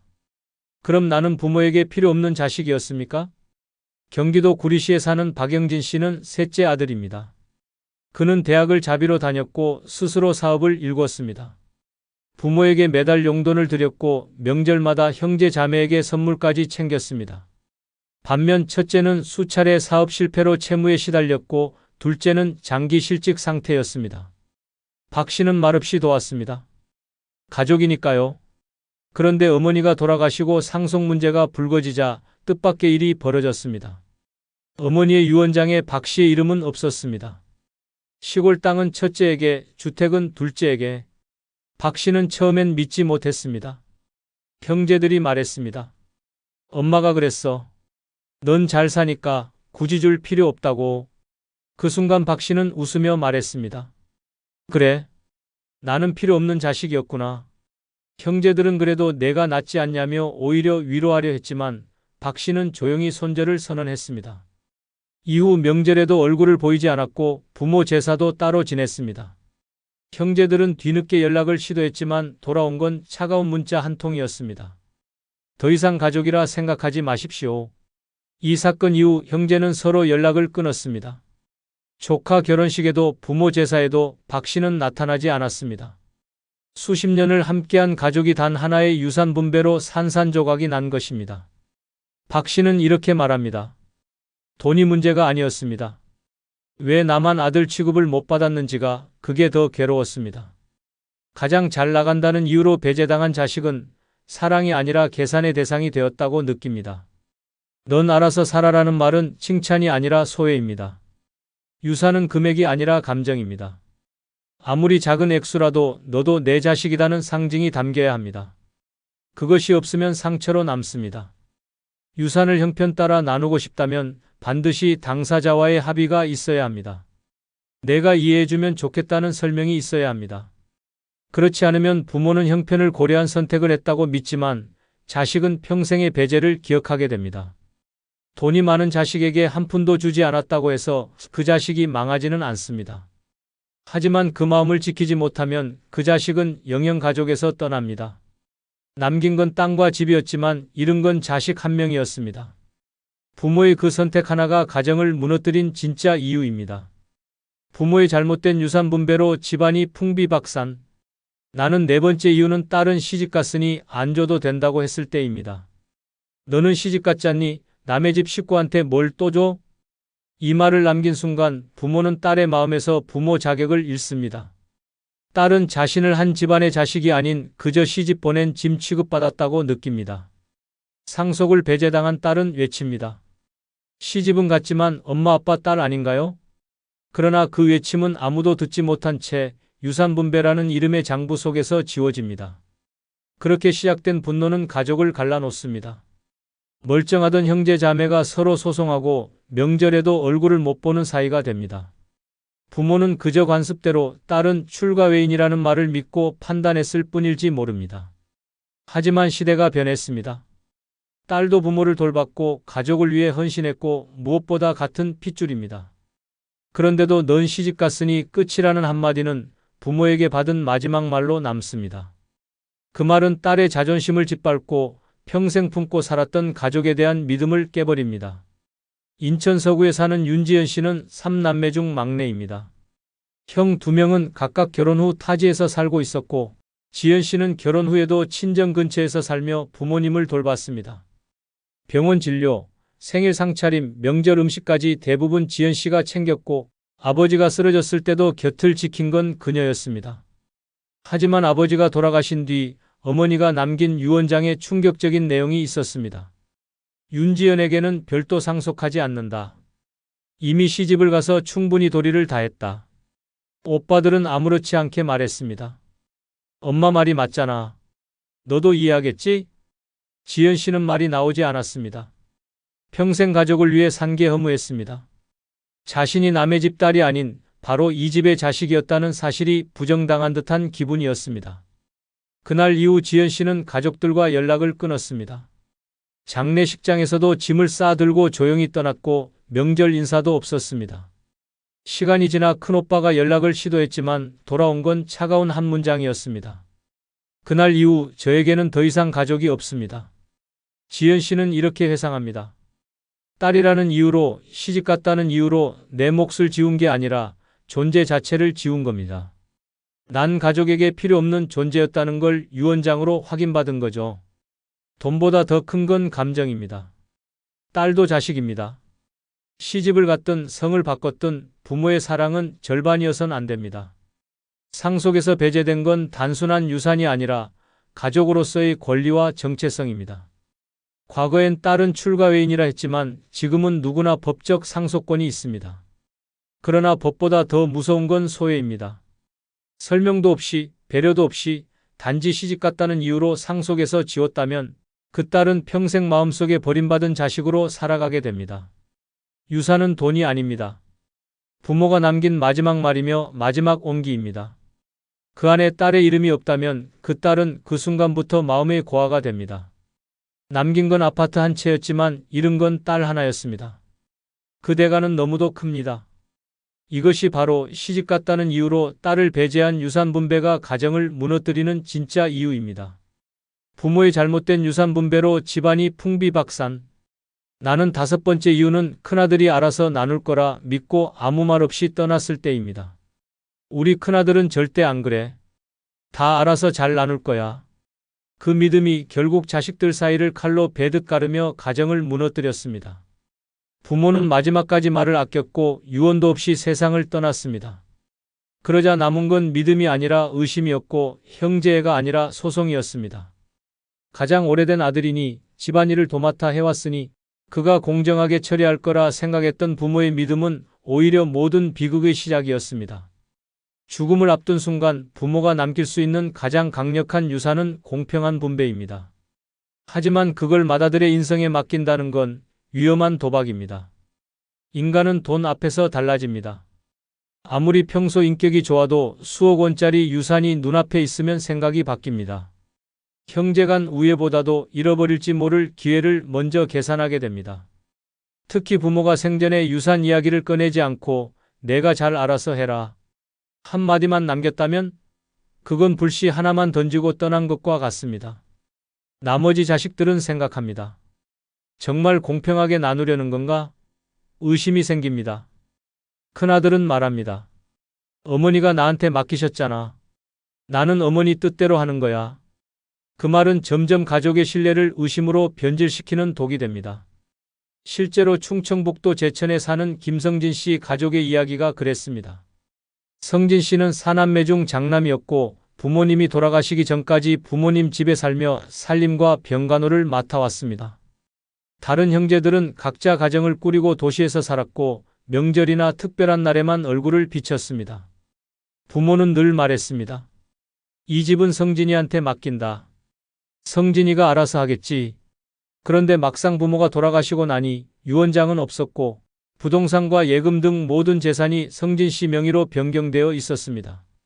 나머지 형제들은 당황했고 둘째 누나는 이렇게 물었습니다. 엄마가 우리한테 한마디 말도 없었어. 도대체 어떻게 된 거야? 성진 씨는 단호하게 말했습니다. 아버지가 돌아가시기 전날 내가 알아서 해라고 하셨어. 난 그 말대로 하는 거야. 형제들 사이에 갈등이 시작됐고 결국 막내가 법원에 유류분 반환 청구 소송을 제기했습니다. 재산 목록이 공개되고 그동안 비밀리에 처리된 증여 내역까지 드러났습니다. 가족 단톡방은 조용해졌고 서로의 아이들 결혼식에도 초대받지 않는 상황이 됐습니다. 둘째 누나는 말했습니다. 우리 가족은 아버지의 그 한마디 성진이가 알아서 해라 때문에 무너졌어요. 그렇게 믿지 말았어야 했어요. 김성진 씨 역시 한숨을 쉬며 말했습니다. 나는 부모 뜻을 따랐다고 생각했는데 결과는 이 지경이네요. 차라리 유언장을 남겨줬으면 지금은 누구도 내 말을 믿지 않아요. 이 사례에서 보듯 말없이 떠난 부모는 갈등의 씨앗을 남기고 가는 것과 같습니다. 아무리 신뢰하는 아들이라도 어떻게 나눌지 구체적인 지침이 없었다면 오해는 반드시 생깁니다. 형제자매는 그 순간부터 자식이 아닌 상속 경쟁자로 변합니다. 유산 분배는 사랑의 문제이기도 하지만 철저히 제도와 기록의 영역입니다. 감정과 믿음에 맡기면 오히려 감정이 상하고 믿음이 무너집니다. 공평하게 나눠라는 말보다 더 필요한 건 어떻게 나눌지를 문서로 남기는 일입니다. 맏아들이 모든 걸 책임질 거라 믿고 떠난 부모의 선택은 결국 집안의 균열을 만들었습니다. 말 한마디 없던 침묵이 형제의 등을 돌리겠고 사랑이 아닌 계산을 남겼습니다. 남긴 건 믿음이었지만 남은 건 불신뿐이었습니다. 이것이 바로 큰아들에게 모든 걸 맡기고 떠난 부모가 가정을 무너뜨린 진짜 이유입니다. 가족은 하루아침에 무너지지 않습니다. 부모의 침묵, 한쪽 자식에 대한 편애, 작은 배제 하나가 쌓여서 결국 가족을 쪼갭니다. 유산은 공평보다 이해가 먼저입니다. 자식들이 억울함 없이 고개 숙일 수 있는 선택, 그게 부모가 마지막으로 해야 할 진짜 유산입니다. 그 선택이 공정하지 않았다면 자식들은 상처를 짊어진 채 서로를 원망하며 살아갑니다. 부모의 잘못된 처신은 부모가 죽은 후 자식들을 적으로 만드는 가장 잔인한 유산이 됩니다. 다 부질없습니다. 평생 쥐고 있던 명함, 자식 잘되라고 바쳤던 희생, 노후를 위해 악착같이 모아둔 돈까지 결국 나이 들어 혼자 남으면 아무 소용 없습니다. 자식은 바쁘고 친구는 멀어지고 병원 진료 카드만 남은 채 고요한 방에서 하루를 보내게 됩니다. 울려주지 않는 전화기, 열리지 않는 문 앞, 끝없이 늘어진 하루. 그렇게 무너지는 노후를 막으려면 단 5가지만 준비하면 됩니다. 그걸 갖춘 사람만이 혼자 살아도 최고로 자유롭고 안전한 노년을 누립니다. 구독, 좋아요, 알림 설정 누르시면 시작하겠습니다. 첫 번째 준비할 것은 나를 지킬 수 있는 법적 권리입니다. 노년의 법적 권리는 단순한 서류 한 장이 아닙니다. 그것은 내 재산과 내 몸, 내 인생을 끝까지 내 손에 쥐고 지킬 수 있는 마지막 방패입니다. 법적 권리를 모르고 사는 노인은 집 한 채와 평생 모은 돈을 순식간에 빼앗기고도 아무 말 못하는 희생양이 됩니다. 가족이라 해도 친구라 해도 사람 마음은 언제든 변합니다. 특히 노년에는 건강이 약해지고 판단력이 흐려질 때가 많아 한번 잘못된 서류에 도장을 찍는 순간 모든 걸 잃을 수 있습니다. 법을 모르는 노인은 물 위에 띄운 나뭇잎처럼 아무 방향 없이 떠다녀 결국 다른 사람의 손에 운명을 맡기게 됩니다. 경기도 안산에 사는 최성호 씨는 70세가 넘어서야 법적 권리의 무서움을 깨달았습니다. 아내와 사별한 후 외로움을 견디지 못하고 60대 후반에 재혼을 했습니다. 하지만 혼인신고를 할 때 새 배우자가 서류 절차 간단히 하자며 가져온 문서에 별 생각 없이 도장을 찍었습니다. 그 서류는 단순한 혼인신고서가 아니라 재산 분할과 상속권을 전부 넘기는 위임장이었습니다. 결혼 3년 만에 부부관계는 파탄났고 이혼을 요구했지만 이미 모든 재산권은 상대방 이름으로 넘어가 있었습니다. 평생 벌어 모은 3억 원 예금과 집 한 채를 한순간에 잃었고 최 씨는 월세방으로 쫓겨났습니다. 그는 말합니다. 사람한테 당한 게 아니라 법을 몰라서 당한 겁니다. 도장 찍는 순간 인생이 끝났습니다. 반대로 부산에 사는 이정화 씨는 법적 권리를 단단히 준비한 덕분에 평생 모은 재산을 온전히 지킬 수 있었습니다. 혼자 사는 그녀는 젊을 때부터 유언장 작성, 재산 증여 계약, 의료 결정서까지 모든 법적 절차를 변호사와 함께 준비했습니다. 나중에 혹시라도 아프거나 의식이 없을 때 누가 병원 결정권을 가질지까지 미리 지정했습니다. 그리고 모든 서류를 법원 공증까지 마쳤습니다. 몇 해 전 먼 친척이 찾아와 집을 담보로 대출을 받아달라고 했지만 그녀는 법률 자문을 통해 단호히 거절했습니다. 서류 한 장 허투루 쓰지 않았고 모든 결정을 법적 틀 안에서만 움직였습니다. 지금 그녀는 여전히 자기 집에서 살며 통장과 재산 목록을 스스로 관리합니다. 그녀는 말합니다. 내 재산은 내가 지켜야 합니다. 법적 권리를 쥐고 있으면 누구도 함부로 못합니다. 서울 강북구의 박태수 씨 사례는 더 끔찍합니다. 그는 장남이 아버지 이름으로 된 집을 제 명의로 해두면 세금이 줄어든다는 말에 속아 소유권 이전 등기를 해줬습니다. 처음엔 가족이니 믿을 수 있다고 생각했지만 1년 후 아들이 그 집을 담보로 대출을 받고 원리금 상환이 밀리자 은행에서 경매에 넘겨버렸습니다. 결국 박 씨는 자신이 살던 집에서 강제로 퇴거당했고 남은 건 보증금도 없는 단칸방과 채무 독촉장이었습니다. 그는 씁쓸하게 말합니다. 가족이라 믿었는데 가족이 가장 먼저 등을 돌렸습니다. 내 잘못은 법적 절차를 몰랐던 겁니다. 하지만 대전의 김윤자 씨는 법적 준비 덕에 정반대의 삶을 살고 있습니다. 60대 초반에 홀로 된 그녀는 변호사 상담을 통해 모든 재산을 자신 명의로 굳게 묶었습니다. 자녀들에게 증여 계획은커녕 본인이 원할 때만 소액을 생활비로 지원했습니다. 혹시라도 혼수 상태에 빠질 경우를 대비해 연명의료 결정서와 신탁계약도 체결했습니다. 몇 년 전 친척이 접근해 투자 명목으로 거액을 요구했지만 그녀는 법적으로 계약을 피하며 단칼에 거절했습니다. 김 씨는 지금도 여유롭게 살며 자신이 원할 때 원하는 곳에 돈을 씁니다. 그녀는 말합니다. 내 권리를 내가 지키니까 마음이 이렇게 편합니다. 법이 나를 지켜줍니다. 나를 지킬 수 있는 법적 권리는 선택이 아니라 필수입니다. 서류 한 장, 도장 한 번이 평생의 자유와 재산을 갈라놓습니다. 법을 모르면 당하는 건 시간 문제이고 법을 알면 누구도 함부로 못합니다. 노년에 혼자 살며 최고의 삶을 원한다면 반드시 내 권리를 지키는 법적 무기를 손에 쥐어야 합니다. 그것이 당신 인생의 마지막 방패입니다. 두 번째 준비할 것은 빚 없는 깔끔한 재정 상태입니다. 노년의 빚은 단순한 숫자가 아니라 목줄을 죄는 족쇄입니다. 나이 들어서까지 채권자 전화를 받으며 눈치를 보고 은행 창구 앞에서 연체료를 계산하는 순간 인간으로서의 자존심은 무너집니다. 빚이 있으면 마음이 불안해 잠식당하고 모든 결정이 돈이라는 단어에 얽매입니다. 여행을 가고 싶어도 좋은 음식을 먹고 싶어도 심지어 아파도 병원 가는 것을 미루게 됩니다. 빚은 몸보다 마음을 먼저 병들게 합니다. 하루를 살아도 자유롭게 떳떳하게 살고 싶은 노년이라면 반드시 빚이라는 족쇄부터 끊어내야 합니다. 하지만 현실은 냉혹합니다. 빚을 끌어안은 채 노후를 맞이한 사람들의 인생은 끝없는 고통으로 이어집니다.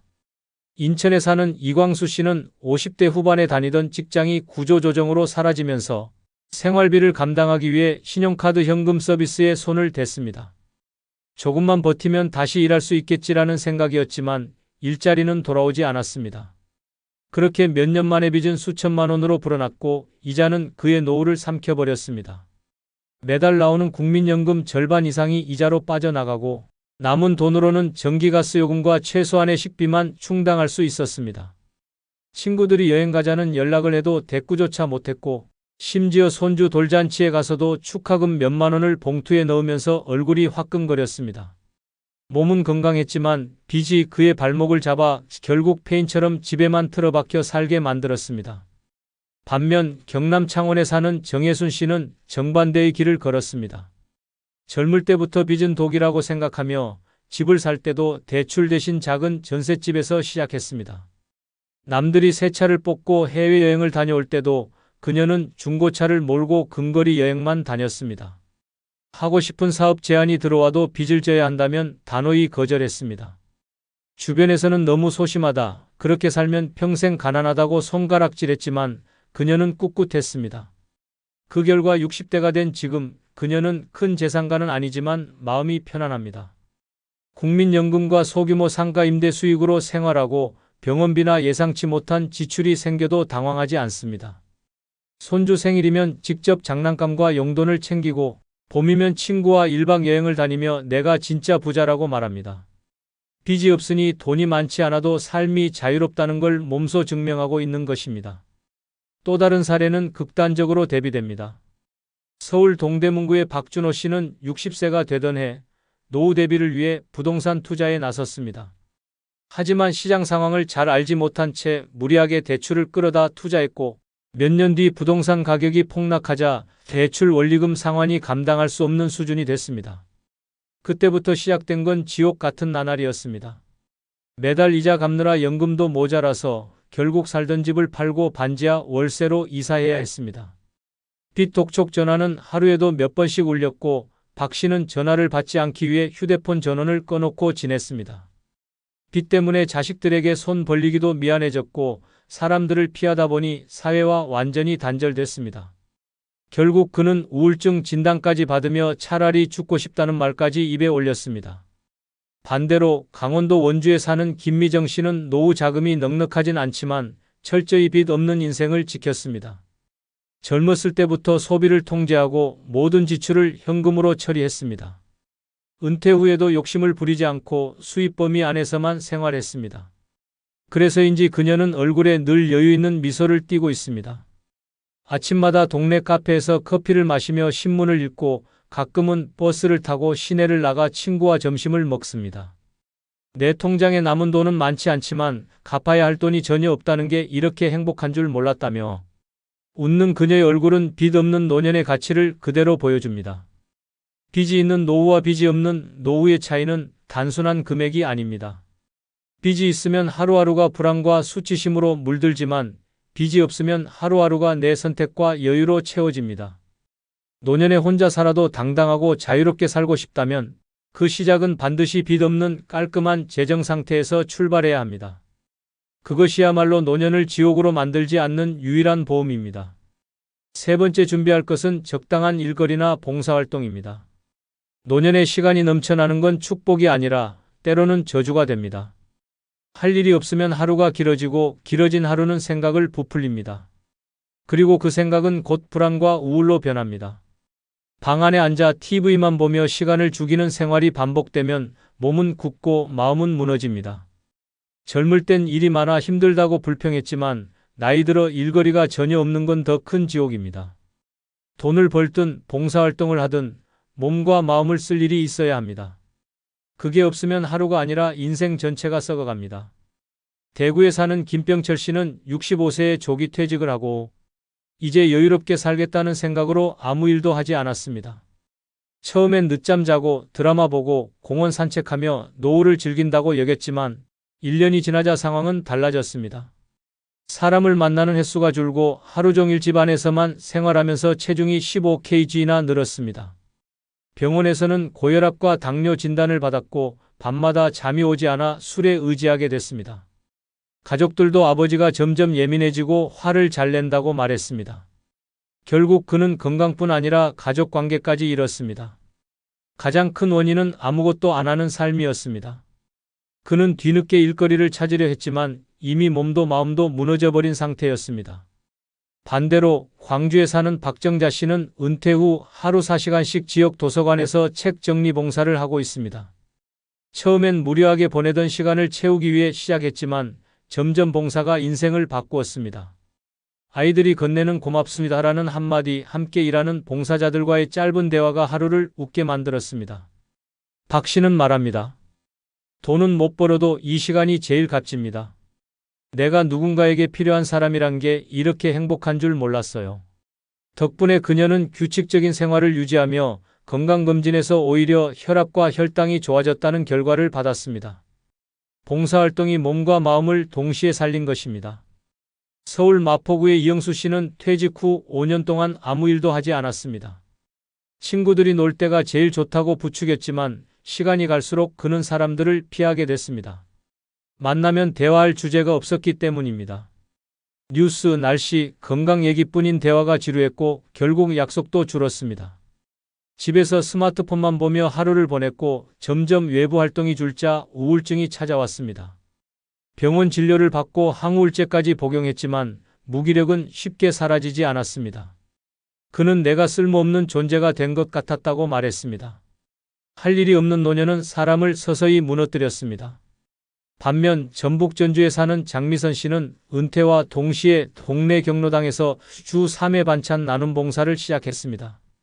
처음에는 남들 돕는 일이라고만 생각했지만 시간이 지날수록 봉사활동이 자신을 위한 일이란 걸 깨달았습니다.